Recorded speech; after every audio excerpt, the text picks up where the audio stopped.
Jersey, calling Langham Field. Come in, please. This is Langham Field. Go ahead. 8 Army bombers in engagement with enemy tripod machines over Jersey Flats.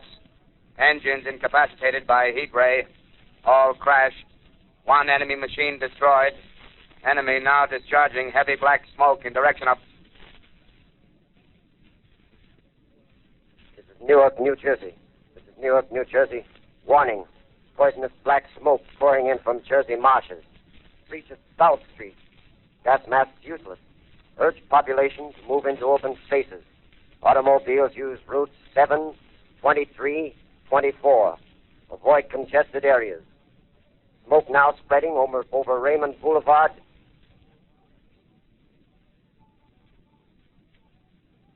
X2L calling CQ, 2X2L calling CQ, 2X2L calling 8X3R. Come in, please.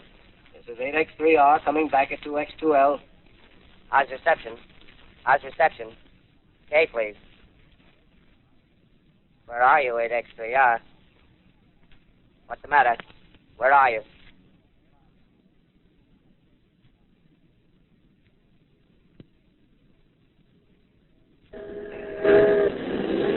I'm speaking from the roof of Broadcasting Building. I'm speaking from the roof of Broadcasting Building, New York City. The bells you hear are ringing to warn the people to evacuate the city as the Martians approach. Estimated in the last 2 hours, 3 million people have moved out along the roads to the north. Hutchison River Parkway is still kept open for motor traffic. Avoid bridges to Long Island, hopelessly jammed. All communication with Jersey Shore closed 10 minutes ago. No more defenses. Our army is wiped out. Artillery, Air Force, everything wiped out. This may be the last broadcast. We'll stay here to the end. People are holding service here below us in the cathedral. Now I look down the harbor, all manner of boats, overloaded with fleeing population pulling out from docks. Streets are all jammed, noise and crowds like New Year's Eve in city. Wait a minute, the enemy is now in sight above the Palisades. Five great machines. First one is crossing the river. I can see it from here, wading the Hudson like a man wading through a brook. A bulletin is handed me. Martian cylinders are falling all over the country. One outside of Buffalo, one in Chicago, St. Louis. Seem to be timed and spaced. Now the first machine reaches the shore. He stands watching, looking over the city. Steel cowlish head is even with the skyscrapers. He waits for the others. They rise like a line of new towers on the city's west side. Now they're lifting their metal hands. This is the end now. Smoke comes out, black smoke drifting over the city. People in the streets see it now. They're running toward the East River, thousands of them, dropping in like rats.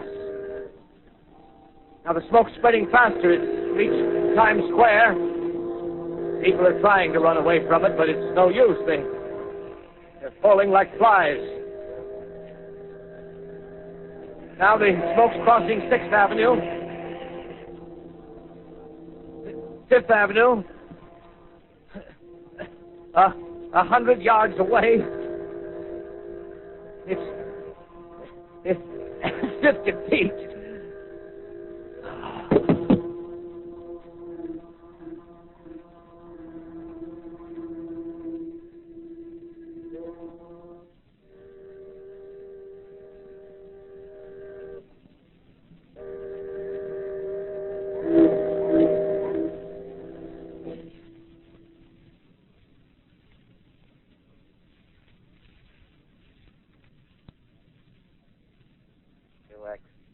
2X2L, calling CQ. 2X2L, calling CQ. 2X2L, calling CQ, New York. Isn't there anyone on the air? Isn't there anyone on the air? Isn't there anyone? 2X2L.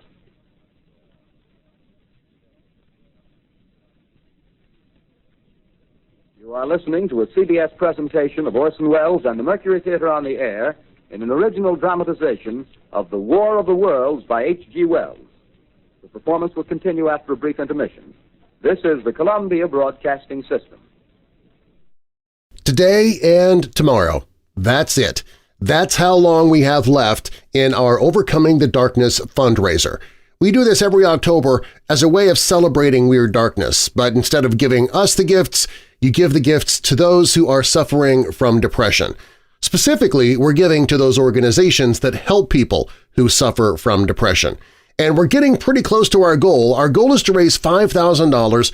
We are a little off on that right now. As of recording this, which I'm actually recording this on Saturday, we have so far raised $4,335, so we still have just under $700 left in order to reach our $5,000 goal. If you could give, it would be greatly appreciated. I was gone for a long time going to Plattsburgh, New York for the Dark Waters Paracon, so I have a little catching up to do when it comes to thanking people who gave. Christian Bean gave $25 about a week ago. He said, "My wife suffers from depression and I didn't really know how debilitating it really was until going through the dark with her, and also how many other people suffer so terribly through listening to Weird Darkness. My wife doesn't listen directly, but I am an avid listener and share with her. I am more of a creepy seeker than her, LOL, but she loves what you do and what you stand for. Thank you." Well, thank you, Christian. And yeah, I'm not everybody's cup of tea, but you know what? So long as that Hope in the Darkness page is there to help people, that's fine. And if that's helping your bride, even better. Janet donated $20 saying, "What a great way to give back to those in need. I've suffered from depression and anxiety since I was 10. Thankfully, I'm currently working towards helping myself. It's a work in progress. For many, that work cannot be done due to lack of resources. Campaigns like Hope in the Darkness are vital to our community, especially for those who otherwise would not have the means to that access." Thank you, Janet. We had an anonymous donor come in with $50. Another anonymous donor gave $30. Elias came in with $50 for a donation. Thank you, Elias. Another anonymous donor gave $100, saying, "I appreciate all that you do. I am a big fan of your show." Nancy Lou gave $20, saying, "Giving in memory of my niece Reagan. She passed away due to suicide last summer. Love you, my sweet niece." Nancy, I'm so sorry to hear about your loss, and hopefully your donation will help others to avoid that kind of situation. An anonymous donor gave $10, leaving a note saying, "Please consider installing a big donate button at the top of the homepage. You might get more contributions. Make it big and unmistakable." Well, your wish is my command. I'm going to do that right after I get done recording this. Great idea. Tracy Anderson gave $20, saying, "Thanks, Darren. Bless you, and thanks for keeping us entertained." Matthew Wallace gave $50, saying, "It's unfortunate so many people struggle with depression, including my family and myself. Darren, I love all the work you do and your podcast. Thank you." Ann gave $20. Forrest Mayola gave $30, saying, "Thank you for all that you do, Darren. It's a privilege to donate to such a noble cause. God bless you." Got another $10 donation from an anonymous donor. Charles King donated $10. Benlow donated $35, saying, "Love the podcast. Love what you do, Darren. Thank you." Another $20 donation from an anonymous donor. Michelle Bunch gave $100, saying, "I am making another donation to help reach this year's goal. Thank you for the content and raising awareness." So Michelle decided to give twice. Michelle, thank you so much for your generosity. That is amazing. And one of our friends from the podcast community, Kinda Murdery podcast, Zevin over there, is a good friend, and he decided to also give $100. Zevin, man, you are awesome. Thank you so much. And he left a note saying, Darren, thank you for all you do to help people struggling with depression, mental health, and disability feel like they belong to a community and can be the heroes of their own story. Yours in love and prayer, Zevin Odelberg, The Kind of Murdery Podcast. Man, thank you so much, Zevin. That really means a lot. Elena gave $50 saying, I love the podcast and I love what you do to help people, Darren. Thank you. And Alex gave $20 saying, thank you, Darren, for both your entertainment and your advocacy. Thank you to everybody who has given so far. Like I said, we're just under $700 from our goal. If you've not donated yet, or if you'd like to give again like Michelle did, or maybe you want to check out the Weirdling Woods painting that we are auctioning off as part of this fundraiser, you can visit the Hope in the Darkness page at WeirdDarkness.com or click the link that I'm leaving in the show notes. And thank you in advance for anything that you can give. We're coming down to the wire. We really need your help. The War of the Worlds by H.G. Wells, starring Orson Welles and the Mercury Theater on the air.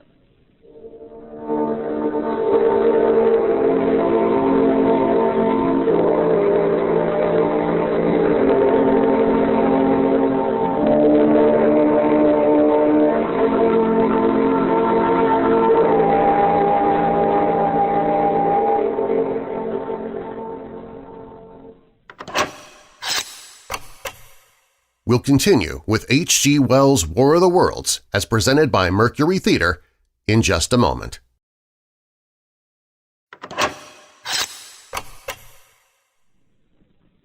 As I set down these notes on paper, I'm obsessed by the thought that I may be the last living man on Earth. I've been hiding in this empty house near Grover's Mill, a small island of daylight cut off by the black smoke from the rest of the world. All that happened before the arrival of these monstrous creatures in the world now seems part of another life.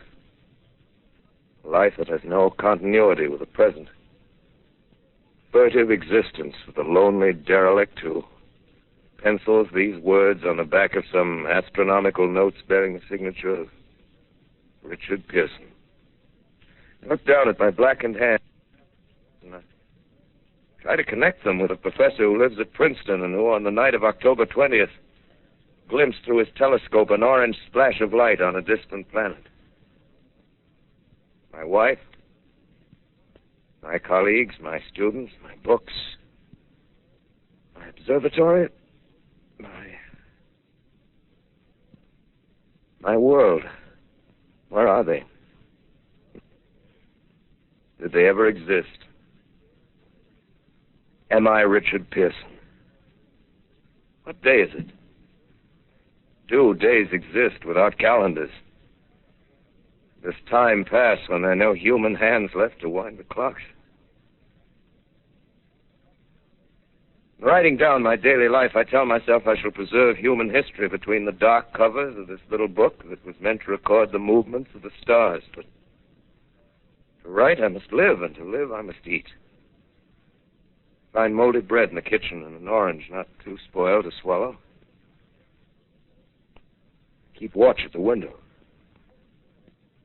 Time to time, I catch sight of a Martian above the black smoke.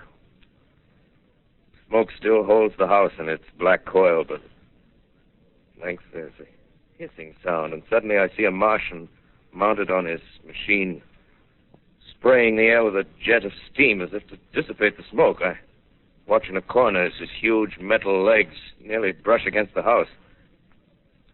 Exhausted by terror, I fall asleep. Morning. Morning. Sun streams in the window. Black cloud of gas is lifted, and the scorched meadows to the north look as though a black snowstorm had passed over them. I venture from the house. I make my way to a road, no traffic. Here and there, a wrecked car, baggage overturned, a blackened skeleton.